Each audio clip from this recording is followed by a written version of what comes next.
comunicações modernas, desde o tempo da telegrafia, são reguladas pelo Estado. Por um conjunto de razões de natureza econômica, por um conjunto de razões de natureza política. Esses meios sempre tiveram, em todos os países, nos principais países, legislações específicas. Isso vem desde a telegrafia, depois a telefonia, depois a radiodifusão, televisão. E normalmente essas legislações davam ao Estado um poder de operação direta, através de entidades estatais ou empresas estatais, ou pelo menos um poder regulador que limitava bastante a operação e as decisões e o poder de decisão das entidades comerciais, quando era o caso. Então, o que primeira coisa está se passando hoje, portanto, é uma revisão desses marcos regulatórios diante de novas situações econômicas, políticas, culturais, tecnológicas, empresariais, etc. Essas revisões vêm acontecendo nos países capitalistas centrais desde a década de 80, em geral entendida como reformas neoliberais, mas na verdade é um processo muito mais profundo do que apenas um projeto político neoliberal, tem a ver com toda a reestruturação capitalista nessa época, nesse período. Mas o fato é que hoje, os principais países, os países capitalistas em geral, eles já exibem, já têm novos marcos regulatórios, novas legislações regulatórias, abrangendo esse amplo leque de possibilidades de comunicação que a sociedade contemporânea conta, que não é mais apenas a velha radiodifusão, o velho telefone, mas é exatamente as comunicações móveis, a televisão digital, a televisão por assinatura e, mais recentemente, a internet. A internet ainda é uma discussão que gera muita polêmica, mas outros campos já estão bem regulados, muito bem regulados realmente.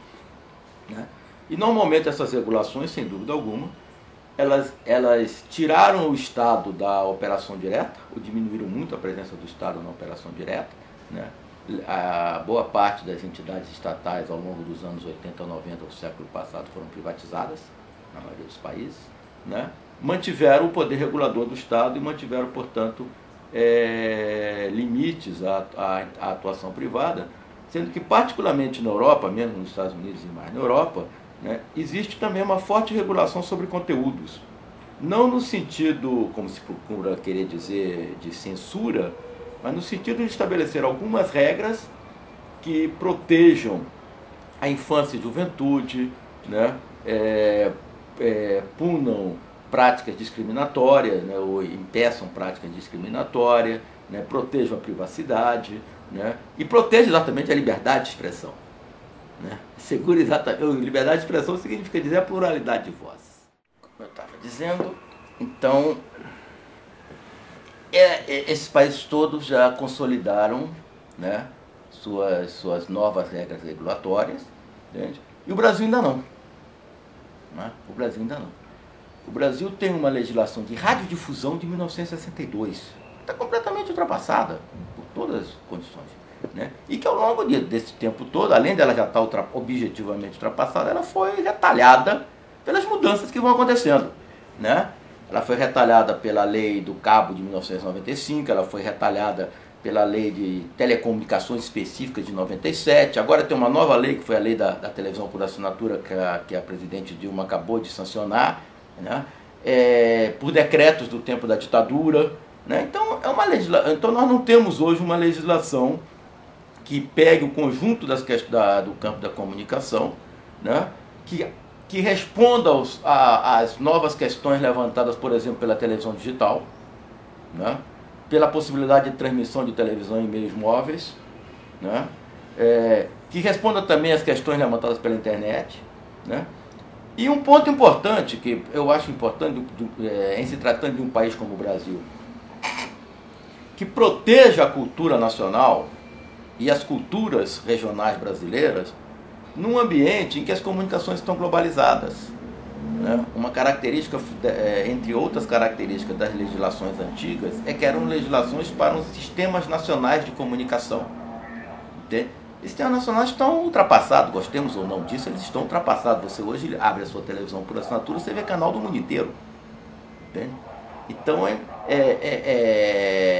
os países europeus, por exemplo, adotaram legislações que eles chamam de lá televisão sem fronteiras, que na verdade é sem fronteiras entre eles, mas é com fronteira da Europa para fora, entende? E que eles visam exatamente proteger a produção audiovisual europeia, né? E dentro de cada país ainda existe outros elementos adicionais que protegem a produção audiovisual nacional, na França, na Alemanha, entende? Então essas são questões que a gente tem que organizar dentro de um marco regulatório nacional para tratar da emergência de um cenário que é completamente novo em termos econômicos, em termos políticos, em termos culturais, em termos tecnológicos.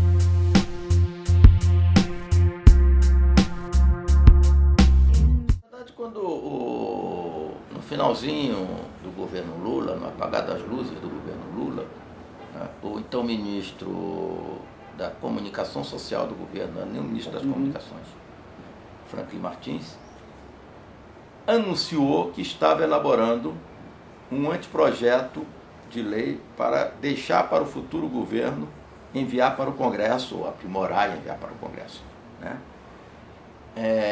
Esse anteprojeto de lei nunca foi dado a público. Alguns felizados tiveram acesso a ele, né? Mas nunca foi dado a público. Até onde se sabe, ele tratava muito mais das questões de radiodifusão do que de uma questão geral de comunicações. O novo governo nunca chamou as pessoas para discutir esse novo projeto e passou a anunciar, a partir de um certo ponto, o atual ministro das Comunicações, o Paulo Bernardo, passou a anunciar, a partir de um certo ponto, que submeteria à sociedade um conjunto de perguntas sobre um futuro marco regulatório, né? Essa pode ser até uma estratégia interessante, entende? No sentido exatamente de colocar a sociedade para discutir, entende? Porque se você coloca um anteprojeto de lei, você já está dizendo o que o governo quer.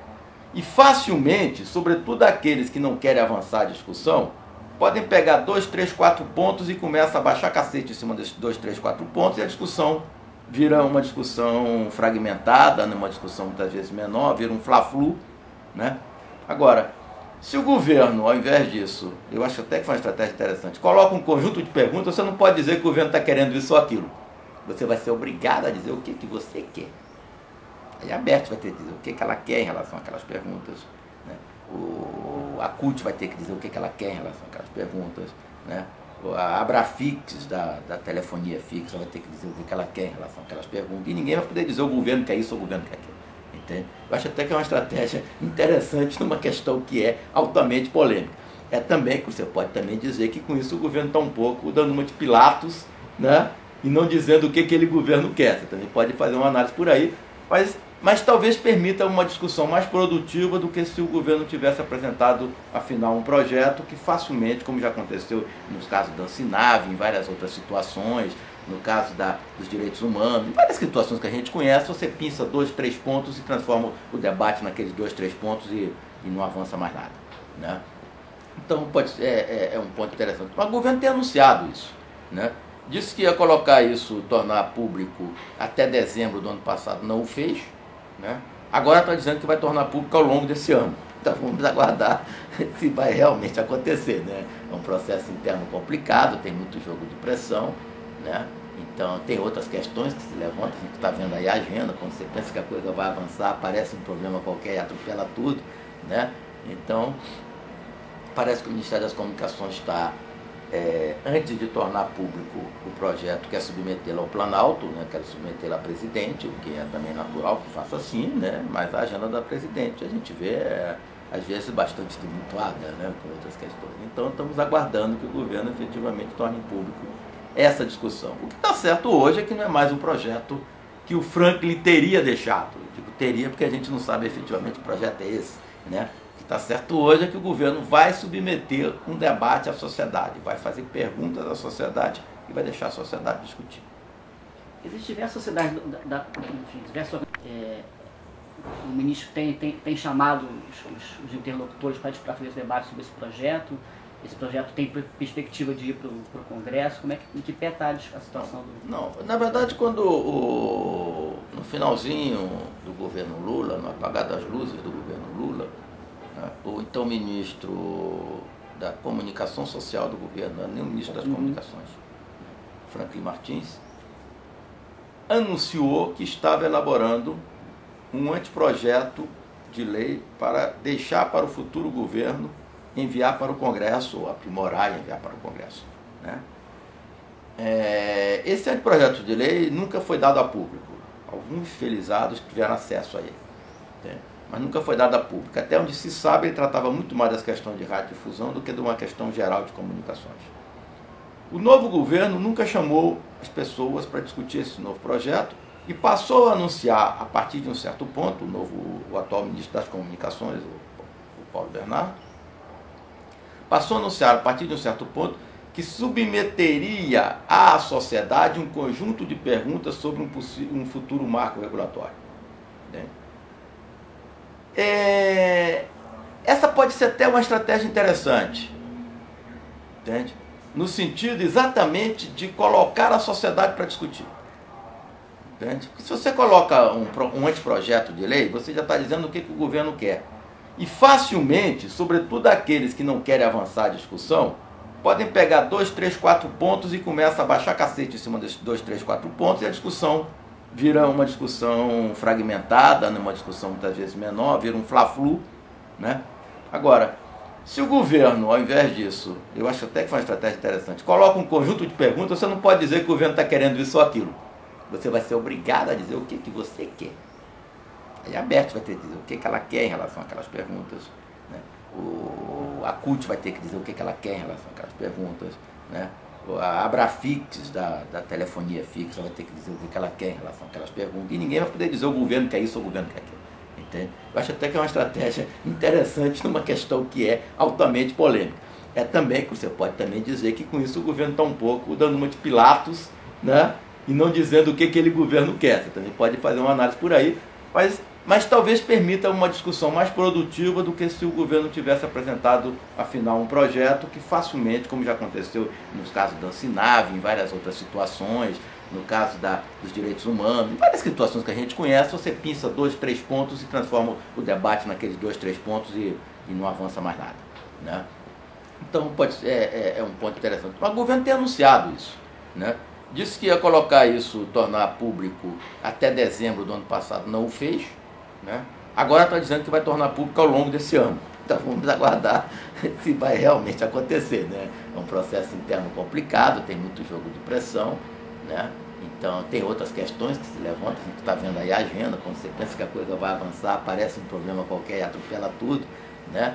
Então parece que o Ministério das Comunicações está, antes de tornar público o projeto, quer submetê-lo ao Planalto, né? Quer submetê-lo à presidente, o que é também natural que faça assim, né? Mas a agenda da presidente a gente vê, às vezes, bastante tumultuada, né? Com outras questões. Então estamos aguardando que o governo efetivamente torne público essa discussão. O que está certo hoje é que não é mais um projeto que o Franklin teria deixado. Eu digo teria porque a gente não sabe efetivamente que projeto é esse, né? O que está certo hoje é que o governo vai submeter um debate à sociedade, vai fazer perguntas à sociedade e vai deixar a sociedade discutir.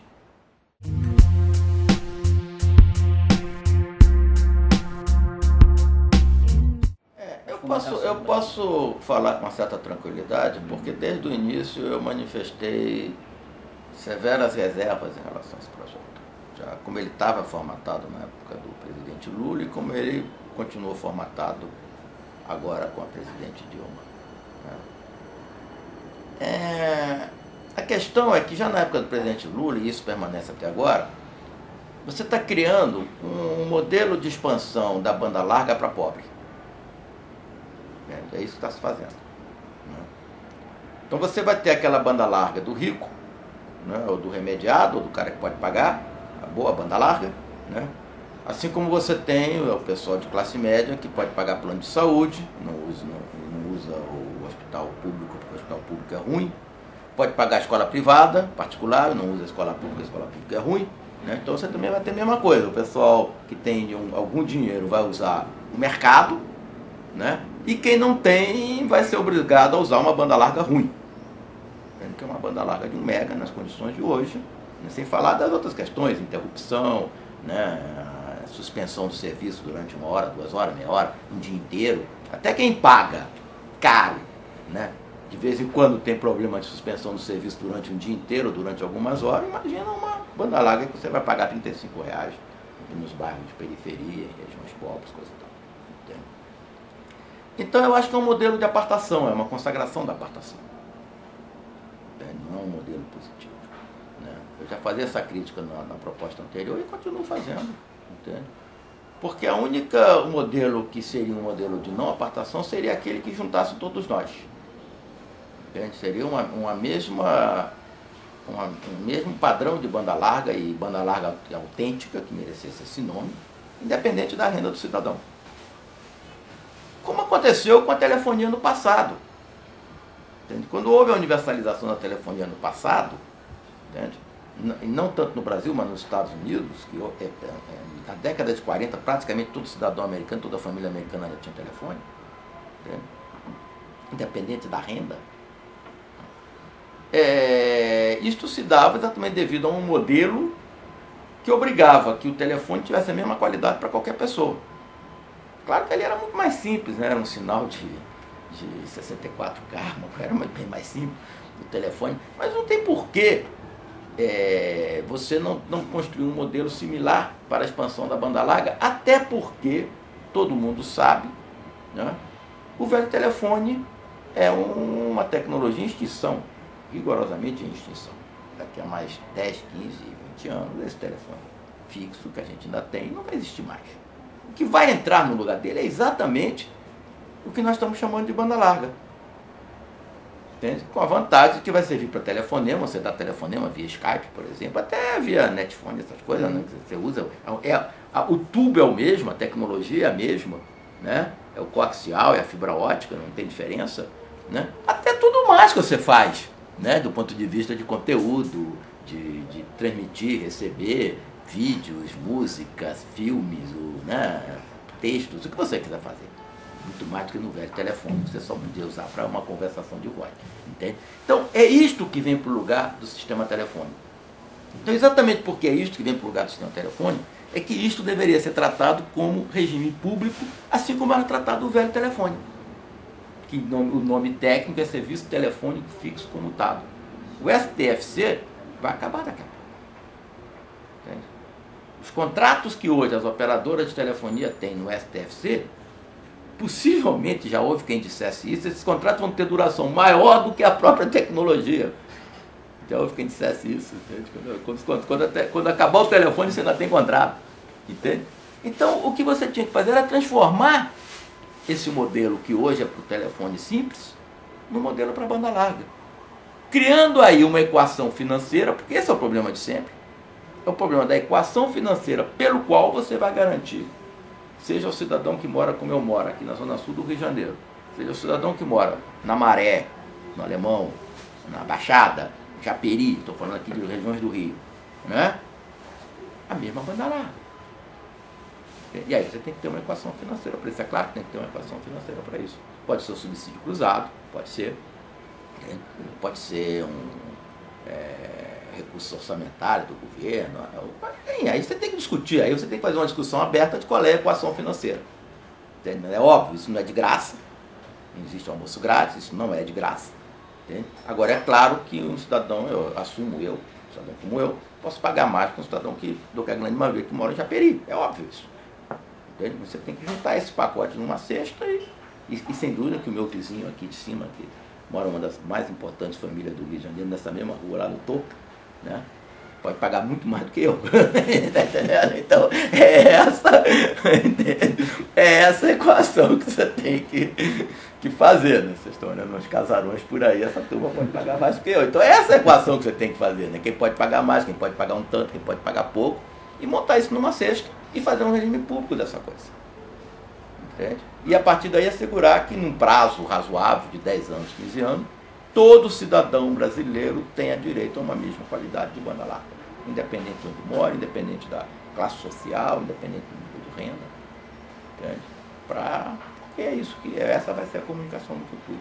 E infelizmente o governo está perdendo uma bela oportunidade, não só de introduzir esse debate, de bancar esse debate, como de fazer o que seria uma autêntica revolução. Isso está representando em todo o mundo o fim do regime público nas comunicações. uma das características fundamentais da regulamentação que foi introduzida na década de 20 do século XX é que ela era tratada como um serviço público. Inclusive, quando operada por agentes privados, era tratada como um serviço público. A Constituição brasileira, ao dizer, né, nos seus artigos, que tanto do que trata de telecomunicações quanto do que trata de radiodifusão, será operada pelo Estado ou mediante concessão, permissão, autorização, está dizendo que se trata de um serviço público. A Constituição brasileira. Né? Mas, de fato, as reformas que aconteceram nas últimas décadas esvaziaram essa natureza de serviço público das comunicações. Entende? E na prática, exatamente, os serviços que ainda são descendentes dessa história, como eles tendem a serem superados econômica e tecnologicamente, quando acabarem, acabou. Entende? Eu penso exatamente que a grande briga, a grande disputa de quem se diz de esquerda, de quem se diz democrata, social-democrata, socialista, comunista, que seja, era exatamente defender nós temos que manter o princípio de regime público nas comunicações. Esse é o princípio que vai te dar suporte político, jurídico, à ideia do direito à comunicação. Por que eu falo de um direito à comunicação? Por que eu falo de um direito à saúde? Por que eu falo de um direito à educação? Porque é um serviço público. Quer dizer, ou melhor dizendo, não porque mas para garantir esse direito eu tenho que ter o serviço público. Entende? Se eu esvazio a ideia do serviço público, como é que eu vou garantir o direito?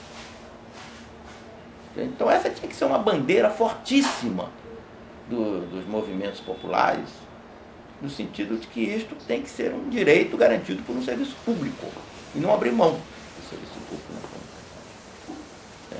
Agora, do jeito que o debate está sendo conduzido, você vai tendo os fatos consumados.